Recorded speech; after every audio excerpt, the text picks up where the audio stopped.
구독과 좋아요 부탁드립니다. 오늘의 사연 시작합니다. 안녕하세요. 저는 20대 여자입니다.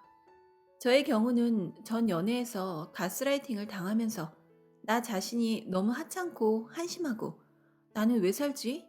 하는 생각이 들어 죽으려고 했을 정도로 가스라이팅을 심하게 당했습니다. 연애 전부터 전 남자친구가 거의 3개월 넘게 구애를 했습니다. 저는 사귈 마음이 없다는 의사를 계속 밝혔습니다. 그냥 만나서 밥 먹고 같이 놀러 다니고 그런 건 괜찮지만 사귀고 싶진 않다라고 했지만 그대로 관계가 좀 오래 유지되면서 자연스럽게 사귀게 됐던 상황입니다. 원래 3개월을 그만큼 따라다니며 구애를 했으니 연애를 시작한 이후에는 보상 심리가 분명히 존재할 것이라고 생각했었습니다.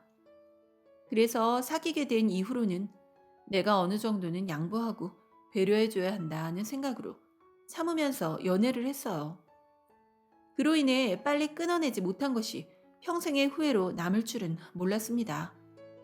저는 늘 상황에 따라 생각이 바뀔 수 있다는 전제로 살아왔던 사람입니다. 그런데 전 남자친구는 그런 저를 보고 늘 앞뒤가 다른 사람, 말을 바꾸는 사람이라고 칭하며 본인의 생각을 강요하더군요. 저로 인해 예상하지 못한 상황이 발생해도 무조건 제 잘못이라고 단정지었습니다. 연애 초에 남자 관계를 오픈하고 오해가 없게 하고 싶어서 아는 오빠가 있고 친오빠처럼 지내고 있으며 일주일에 한 번쯤 연락하는 사이다 라고 말해줬는데 그 오빠가 웬일로 4일 정도 만에 답장이 온 적이 있습니다. 그런데 전 남자친구가 제 핸드폰에 온 카톡을 본 모양입니다. 갑자기 연인이 예전에 한 말이 지금 현재에 와서는 거짓말이 되면 어떻게 할 거냐고 물어보기에 솔직한 감정을 이야기하고 해결할 것 같다라고 말하자 일주일에 한 번 연락하는 사이라고 해놓고 4일 만에 연락을 한 사이니 너는 나에게 거짓말을 한 것이다. 너는 우리 사이의 신뢰를 깨트린 존재라고 하더군요. 인간관계를 하면서 일주일에 한 번 연락을 주고받자고 약속하는 사람들이 더 이상한 관계 아닌가요? 그런데도 전 남자친구는 그걸로 트집을 잡아서 늘 저에게 너와 나 사이에 신뢰를 깨트린 첫 번째 원인은 너다. 우리 사이에 문제가 생기면 그건 네 탓이다. 를 강조했습니다. 이때까지만 해도 제 멘탈은 괜찮았기에 내가 그냥 유하게 넘어가야 하는 부분이라고 생각하고 질투가 심한 스타일이구나 싶어서 사과하고 그렇게 넘어갔습니다. 그런 몇 차례의 당황스러운 상황이 반복되었고 그 와중에 제가 다른 지역으로 대학교 편입을 가게 됐는데 그 지역이 우연히도 전 남자친구의 고향이었습니다. 저는 자취를 시작했고 그는 본가로 들어가게 되었는데 낯선 곳으로 가게 된 이 상황에 남자친구도 없으면 허하겠다라는 마음으로 지냈습니다. 어느 순간부터 저의 자취집에 자주 왔고 나중엔 저랑 상의한 것도 아닌데 그냥 짐을 싸들고 저희 집으로 들어왔습니다. 차후에 제가 다시 그의 집으로 돌려보내면서 나는 처음부터 너한테 같이 살자고 한 적이 없었고 같이 살 생각도 없었다고 말하자 네가 외롭다고 해서 내가 짐 싸들고 집에서 나온 거였는데 이제 와서 내가 멋대로 한 거라고? 라는 식으로 말하더군요. 제가 타지에서 자취를 하게 되면서 외롭고 허전했던 것은 맞지만 정말 그와 같이 살 생각은 전혀 없었습니다. 어쨌든 그러다 보니 저희 집에 가면 늘 그가 있었습니다. 저는 그게 너무 불편했고 집안일도 제대로 하지 않고 월세도 한 푼도 보태지 않으면서 오랜 기간을 붙어 사는 모습. 집에서 자기 개발에 관련된 행동은 단 하나도 하지 않고 핸드폰을 가지고 놀기만 하는 모습에 환멸이 나더군요. 그러면서 본인 부모님 만나러 가는데 저를 데려가서는 늘 하는 말이 본인은 자기 미래를 위해 상당히 노력하고 있다는 식으로 말했습니다. 제가 볼 땐 이런 것 같았어요. 집에 있으면서 아무것도 안 하는 걸 부모님한테 들키기 싫어서 도피하기 위해 저희 집에 온 것 같았습니다. 언제 다시 돌려보내지? 라는 생각으로 하루하루를 살았습니다. 심지어 제 친구들이 자기 없는 시간에 놀러 오는 것조차 화내면서 같이 사는 사람한테 배려가 없다고 화를 내더군요. 집주인은 난데 정말 황당했습니다. 그렇게 붙어 있는 시간이 길다 보니 저는 점점 더 힘들었습니다. 그와 함께 있음으로 해서 일어나는 많은 상황들과 저의 개인적인 상황 등등으로 저는 공황장애와 우울증으로 치료를 받으며 힘겨운 시간을 보내고 있었던 상태였습니다. 학교에서 저에게 피해를 준 동기가 있었고 말할 곳이 없던 저는 남자친구에게 하소연을 했습니다.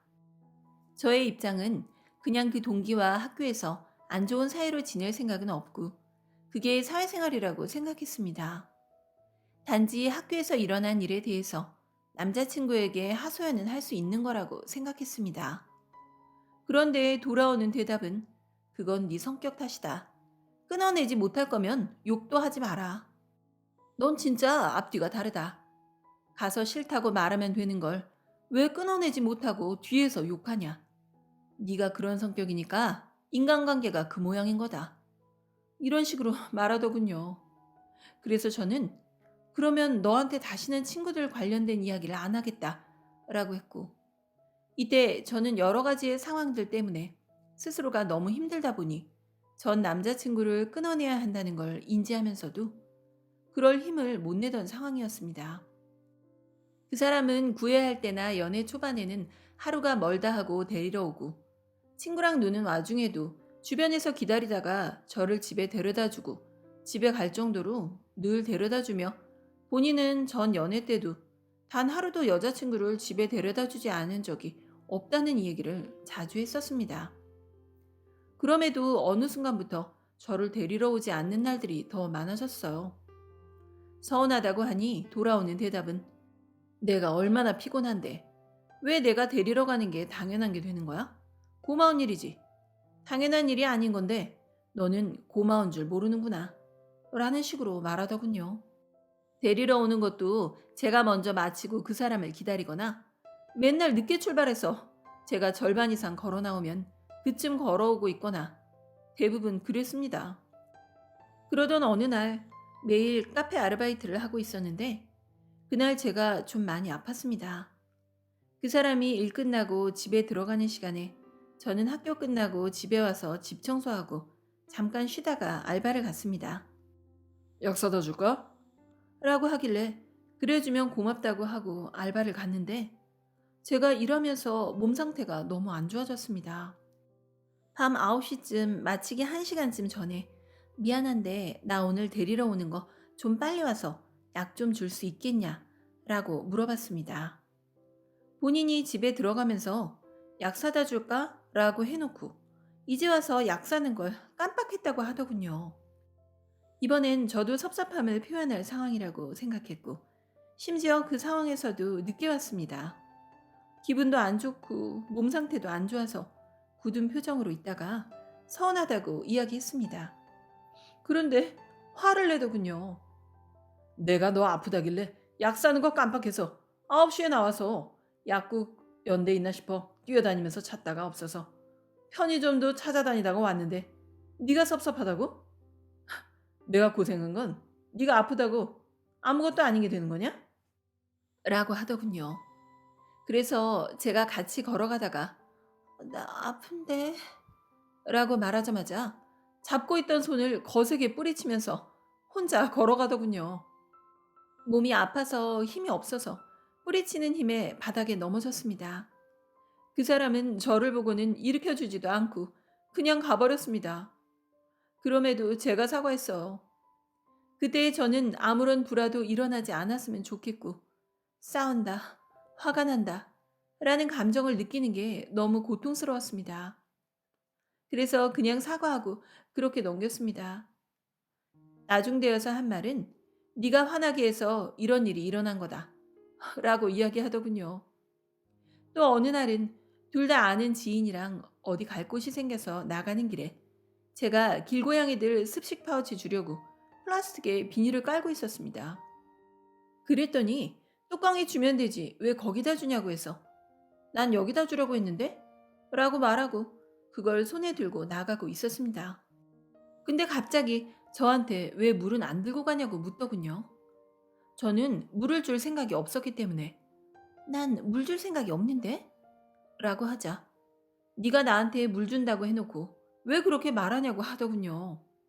전 진짜 맹세코 그런 말을 한 적이 없었습니다. 그래서 나 진짜 그런 말 한 적이 없다고 하니까 우울증 약을 먹어서 기억력이 떨어진 건 알겠는데 너 이거 진짜 심각하다. 기억을 왜 이렇게 못하냐? 이것도 병원 가봐야 하는 거 아니야? 내가 네가 하지도 않은 말을 했다고 한다는 거야? 나 진짜 화나려고 한다. 라고 하더군요. 집 밑에 지인이 기다리고 있고 해서 그냥 알겠다고 말을 해놓고 내가 기억을 못했나 보네 하고 넘어갔던 적이 있습니다. 어찌어찌 이야기를 잘해서 남자친구를 본인 집으로 돌려보냈습니다. 본인 엄마 아빠한테는 맨날 나를 데리러 온다고 말하는 걸 봤고 남자친구의 부모님은 정말 괜찮은 분들이셔서 아버지가 늘 여자친구는 데리러 오고 데리러 가고 해야 한다고 매번 강조하셨습니다.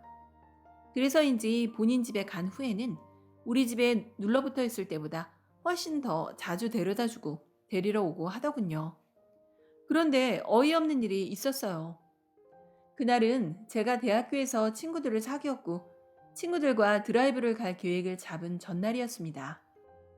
드라이브만 하고 올 계획이라서 간식을 사서 가자고 이야기가 나왔어요. 코로나 시기여서 최대한 차 밖을 나서지 말자는 계획에서였습니다. 저는 빵 담당이어서 남자친구가 집에 데려다 주는 길에 잠시 빵집에 같이 들려야 한다고 말했습니다. 제가 집에서 늘 핸드드립 커피를 내려 마시는데 갑자기 핸드드립을 내려서 가져가라고 하더군요. 친구들이 좋아할 거라며.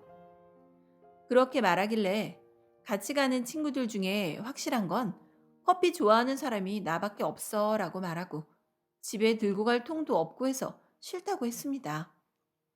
그랬더니 가는 길에 상점에 들러 통을 사서 가져가면 되겠네?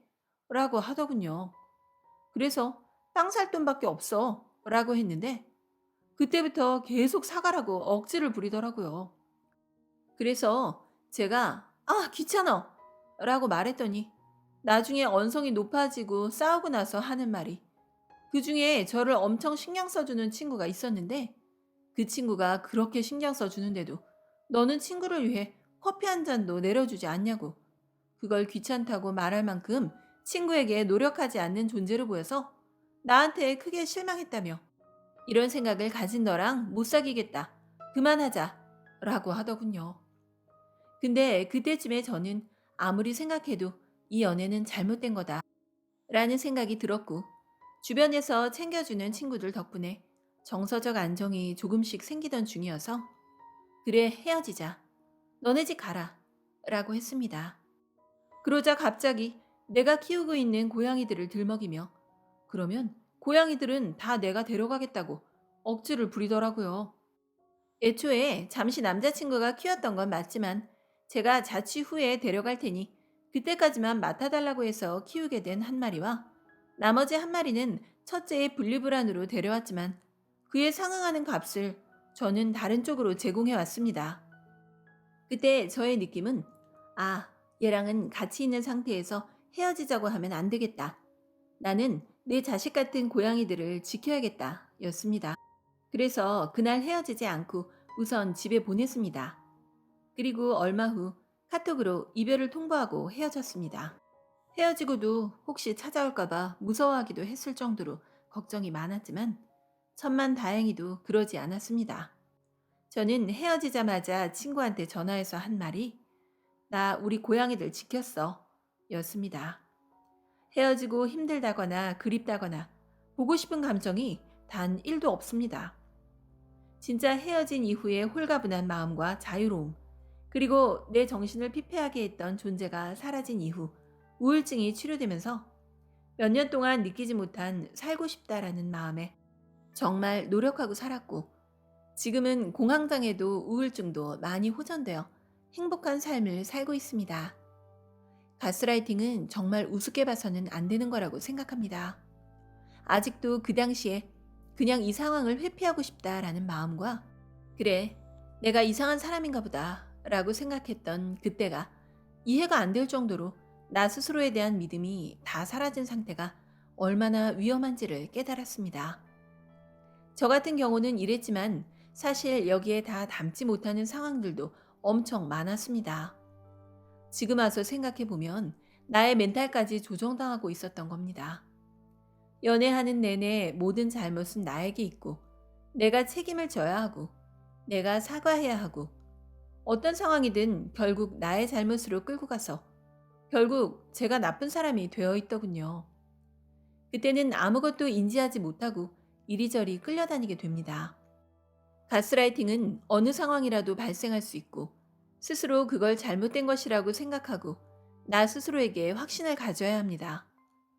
그렇지 않으면 정말 저처럼 안 좋은 상황까지 생각하는 사람도 있을 것 같아요. 다들 혹시나 주변에서 이런 식으로 말하는 사람이 있으면 최대한 멀리 도망치시길 바랍니다.